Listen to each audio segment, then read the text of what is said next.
왜? 뭐? 뭐? 잠깐만. 어디가? 왜? 나 이럴 줄 알았어. 완전 짐승이네, 짐승.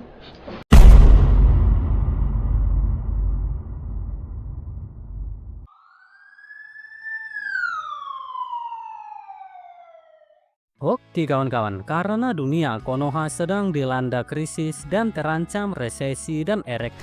Ditambah lagi di akhir tahun 2025 ini, kita dibuat geram dan bercampur emosi dari tingkah laku pejabat Konoha terhadap rakyatnya. Maka dari itu izinkan saya kembali untuk menyajikan konten pergoyangan demi mempersatukan bangsa ini agar Konoha bisa menghadapi kegelapan yang lebih gelap dari muka orang ini. Dan dengan penuh persatuan, film yang berasal dari Korea Selatan ini akan menceritakan tentang asrama di Korea yang akan dihiasi dengan drama pergoyangan antar penghuninya. Oke kawan-kawan, daripada penasaran seperti apa lika-liku kisah pergoyangan mereka, mending kita langsung sajalah ke alur ceritanya.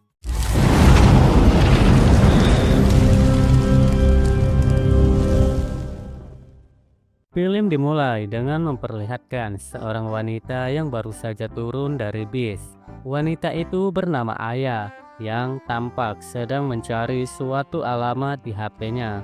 Ia adalah seorang mahasiswi yang berasal dari Jepang yang sedang belajar bahasa Korea. Sampai akhirnya ia menemukan alamatnya. Kemudian disambut oleh dua pemuda pemilik asrama, yaitu Yuka sebagai pemilik asrama dan Sapri yang bertugas sebagai pengelola.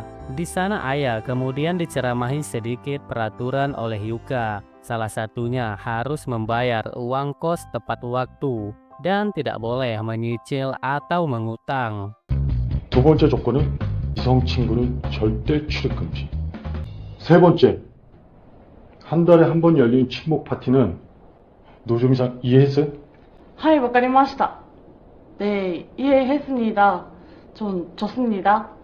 Namun di tengah-tengah pembicaraan, justru Sapri terkesima karena melihat Aya yang begitu cetar membahana dan aduhai. Ia pun justru membayangkan betapa nikmatnya jika ia bergoyang dengannya.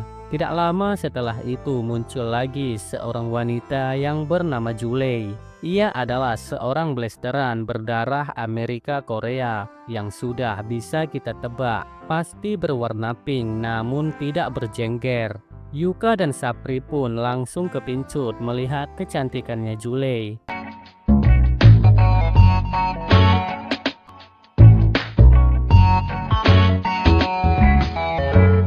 Julei yang sudah lama tinggal di Amerika dan kini ia kembali untuk melanjutkan kuliahnya di Korea. Di sini Sapri tidak sadar bahwa manuknya bangkit dari tempat tidurnya. 아, 쎄.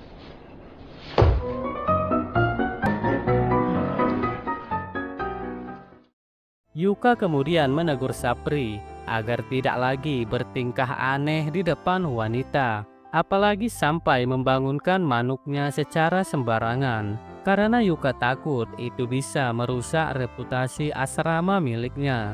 Namun Sapri burik ini beralasan jika ia tak kuat menahan kebangkitan dari manuknya yang sedang mencari goa berlendir. 야, 이 18cm야. 너 물건 크다고 시도 때도 없이 자랑하냐? 아니 그러면 옆에 바로 여자 팬티가 보이는데 너 같으면 이게 안 꼴려? Selain melakukan pekerjaan bersih-bersih, Sapri juga sekaligus koki di asrama itu. Meskipun sebenarnya masakannya tidak enak, kemudian Sapri menuju kamar Julei untuk menawarkan jasanya jika Julei sedang membutuhkan sesuatu. Tetapi lagi-lagi Sapri ini tidak tahan melihat gumpalan melon milik Julei yang membuat manuknya lagi-lagi bangkit dari tidurnya. Tapi di sini Julei yang gatal ini malah tersenyum melihat manuk itu, dan secara tiba-tiba Julei malah membuka bajunya dan sambil mengelus-ngelus Sapri sampai muncrat luber di tangan Julei. Namun di kesempatan ini Sapri yang sok jual mahal langsung kaget ketika manuknya muntah dan mengotori tangan si Julei. sehingga ia menjadi malu dan memilih lari meninggalkan Jule. 또 섰네. 또 섰어. 안 되는데. 아, 왜 거기를 가지? Baru beberapa langkah berlari, Sapri langsung ditarik oleh ayah dengan meminta tolong untuk memperbaiki lampu yang mati di kamarnya. Saat sedang mengganti lampu, ayah memegangi kursi yang digunakan untuk pijakan Sapri. Tapi secara kebetulan mulut si ayah ini tepat lurus dan simetris dengan posisi manuknya si Sapri. Sapri pun lagi-lagi dibuat tidak berdaya dengan pemberontakan dari manuknya yang ingin segera bangun. Namun paoknya si Sapri ini, lagi-lagi dia malah sok jual mahal. でもさ、本当にすごいです。マンツボでした。 Sehingga ia justru memilih kabur menuju toilet. Dan secara kebetulan Chang milik ayah tertinggal di toilet itu. Tanpa pikir panjang, Sapri yang munafik ini langsung menghirup aroma gurame bakar dari gumpalan hitam itu. Tidak lupa juga dia sembari mengamplas Chang itu ke. Mungkin di sini kita diajarkan si Sapri inilah ya kan, untuk selalu berpikir positif. Bisa jadi Sapri belum siap untuk menggelapkan ayah, ya, atau memang dia sedang menghindari maksiat, sehingga ia memilih dosa yang lebih kecil, yaitu sambil ditemani milik si ayah. Namun di saat sedang lagi asiknya perbuatannya dipergoki oleh Yuka, yang tentu saja memarahinya, karena perbuatannya lagi-lagi bisa mencoreng nama baik asrama miliknya. Tidak lama kemudian tampak seorang wanita yang sedang mencari alamat asrama. Dan ternyata wanita itu adalah adik dari Yuka yang bernama Inara. Sebenarnya Yuka tidak ingin adiknya tinggal di sana. Namun akhirnya ia memberikan kamar kosong untuk adiknya tinggal. Hingga di malam harinya, mereka mengadakan pesta kecil-kecilan untuk menyambut tamu baru mereka. Mereka saling memperkenalkan diri masing-masing dan dilanjut minum-minum dan makan bersama. Setelah itu Sapri disuruh untuk mengantarkan adik Yuka menuju kamarnya dan membersihkan kamarnya terlebih dahulu. Karena si Inara ini sangat cerewet, Sapri yang kesal dengan Inara. Kemudian dia menelpon Yuka dan mengatakan bahwa ia kurang setuju jika adiknya tinggal di sini. Namun Yuka meminta Sapri untuk sabar dan mengurusnya sebentar. Kesal dengan jawaban Yuka, ia menendang tembok di sebelahnya. Ayah yang sedang berada di dapur melihat Sapri yang berjalan pincang. Ia menanyakan apa yang terjadi kepadamu. Lalu ayah mencoba untuk mengobati luka si Sapri. Namun bukannya kesakitan kayak di sinetron. Sapri justru bengong karena melihat gumpalan ayah yang begitu sangat besar dan padat, yang tentu saja membuat manuknya kembali bangkit tepat di depan ayah. Namun alangkah beruntungnya si Sapri ini, di mana tepat saat ini ayah pun sedang merasa sagene yang bergejolak di tubuhnya. Sehingga tanpa berlama-lama, ayah pun langsung memberikan hisapan terbaiknya untuk si Sapri. Dan yap, seperti yang kalian duga, adegan itu pun tidak bisa terhindarkan lagi. 아, 온다. 또 온다. Hingga di keesokan harinya, mereka kembali mengadakan makan bersama. Saat mereka semua sedang asyik menyantap makanan, Jule berbisik kepada Yuka untuk pergi ke suatu tempat. Yuka yang cekatan pun akhirnya menyusul dan berpura-pura ingin ke toilet. Saat sampai di kamar, Jule mengatakan pesta itu terlalu membosankan. 갑자기 순진한 척? Dan secara membagongkan, gak ada angin, gak ada hujan. Tiba-tiba si Jule yang gatal ini melepas semua atribut kulitnya, sehingga kita bisa melihat dengan jelas ladang berkacang yang penuh dengan rumput hitam berbau sambal gurame. Dan lagi, adegan pun tidak bisa terhindarkan. Namun saat itu Sapri tidak sengaja mendengar suara pakpok-pakpok dari dalam kamar Jule. Karena merasa kepo, ia mencoba untuk mengintipnya. Dan alangkah terbengkalainya dia tatkala melihat sahabatnya sedang bertanam kasih. Sambil di dalam hatinya berkata, "Bujang juga si Jule ini ya, semalam selingkuhnya sama awak. Dan sekarang malah dengan pacar temannya sendiri. Jule, iblis pun sungkem dengan kelakuanmu."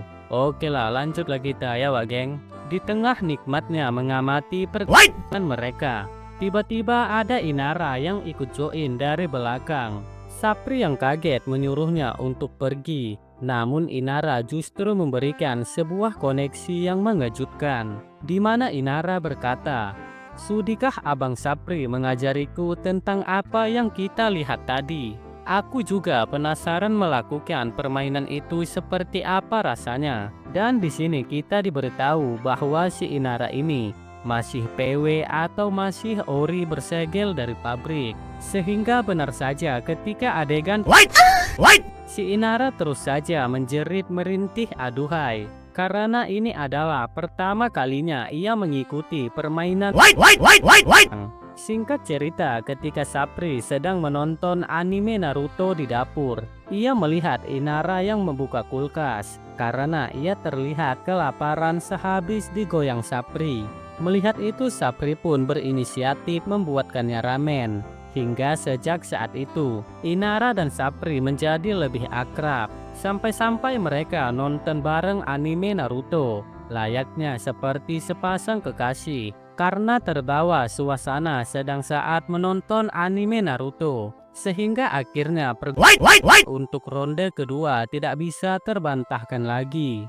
Dan keesokan harinya, Yuka pergi ke dapur untuk mengambil minum. Kemudian ia mulai curiga dengan tingkah Sapri dan adiknya, yang secara tiba-tiba mereka menjadi lebih akrab. Kemudian Sapri yang baru saja selesai bersih-bersih kamar asrama, tiba saja ia langsung ditarik oleh Jule untuk masuk ke kamar. Sampai saat di dalam, di sini Jule langsung membuka penutup asetnya Sapri dan langsung memberikan sedotan yang penuh kelembutan. Sementara di sisi lain, terlihat Yuka masuk ke ruangan Ayah untuk mengajaknya minum-minum. Ayah pun menerima ajakannya dan mereka minum romantis di bawah terpaan sinar rembulan. Lalu Yuka mulai mengeluarkan jurus kesaktiannya dengan bercerita kalau kemarin dirinya menemukan Changkyut yang ketinggalan di toilet.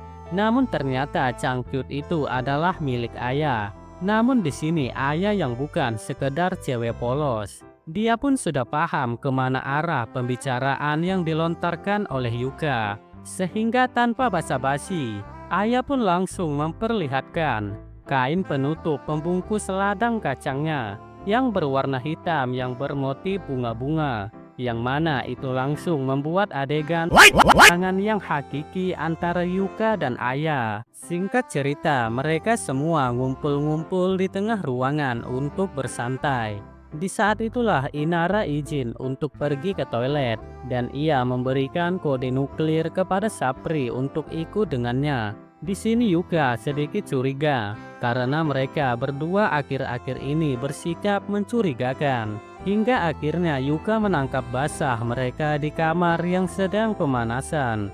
Melihat itu seketika Yuka ngamuk dan suasana di sana menjadi amburadul. Ditambah lagi Ayah ikut-ikutan menjambak si Inara. Singkat cerita, setelah keributan yang terjadi, Yuka yang kesal akhirnya memecat Sapri. Di sini Sapri mengakui kesalahannya dan meminta maaf. Tapi Yuka tetap meminta Sapri untuk segera pergi dari sana. Karena kejadian itu menjadi galau dan sedikit menyesal karena sudah mengusir sahabatnya yang sudah dikenalnya sejak dari kecil. Hingga keesokan harinya, Sapri benar-benar akan meninggalkan tempat itu dengan membawa kopernya. Namun Yuka seakan berubah pikiran dan balik meminta maaf kepada Sapri. Hingga di mana Sapri burik ini tidak jadi pergi dan kini mereka bisa kembali satu sama lain. Dan hingga pada akhirnya film pun tamat.